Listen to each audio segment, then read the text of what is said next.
അമേരിക്കയിലെ ലോസ് ഏഞ്ചൽസിലുണ്ടായ തീപിടുത്തത്തിൽ 10 പേർ മരിച്ചതായ റിപ്പോർട്ടുകൾ. നിരവധി പേർക്ക് പരിക്കേറ്റു. തീ അണയ്ക്കാനുള്ള ശ്രമങ്ങൾ തുടരുകയാണ്. അതിനിടെ ലോസ് ഏഞ്ചൽസിൽ പുകപടലങ്ങൾ കൊണ്ട് നിറയുന്നതിന്റെ ഞെട്ടിക്കുന്ന ദൃശ്യങ്ങളും പുറത്തുവന്നു.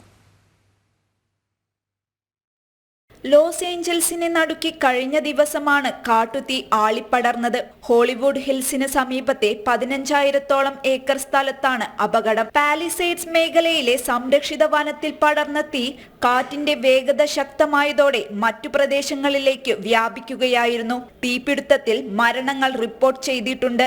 നിരവധി പേർക്ക് പരിക്കേൽക്കുകയും ചെയ്തു. അഗ്നിശമന സേനാംഗങ്ങൾ എത്തി പ്രദേശത്ത് നിന്ന് നിരവധി ആളുകളെ ഒഴിപ്പിച്ചു. കനേഡിയൻ നടൻ കാമറൂൺ മാത്തിസൺ ഉൾപ്പെടെയുള്ള താരങ്ങളുടെ വീടുകൾ കത്തി നശിച്ചു. അപകടത്തിൽ നിന്നും തലനാരിഴയ്ക്ക് രക്ഷപ്പെട്ട നടി നോറ ഫത്തേഹി ഉൾപ്പെടെയുള്ളവർ സമൂഹ മാധ്യമത്തിലൂടെ പ്രതികരണങ്ങൾ പങ്കുവച്ചിരുന്നു. ഇവരെ സുരക്ഷിത സ്ഥലത്തേക്ക് മാറ്റി. ആയിരക്കണക്കിന് വീടുകളും കെട്ടിടങ്ങളും കത്തി നശിച്ചതായാണ് വിവരം. തീപിടുത്തത്തെ തുടർന്ന് പുകപടലങ്ങൾ കൊണ്ട് നിറഞ്ഞ ലോസ് ഏഞ്ചൽസ് നഗരത്തിന്റെ ഭയാനകമായ ദൃശ്യങ്ങളും പുറത്തുവന്നു.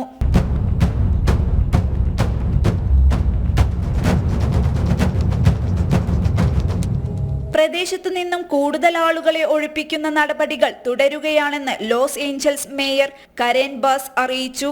നിലവിൽ പ്രദേശത്ത് റെഡ് ഫ്ലാഗ് മുന്നറിയിപ്പും നൽകിയിട്ടുണ്ട്. തീ അണയ്ക്കാനുള്ള ശ്രമങ്ങൾ ഊർജിതമാക്കിയതായും അധികൃതർ വ്യക്തമാക്കി. ന്യൂസ് ഡെസ്ക് ജനം.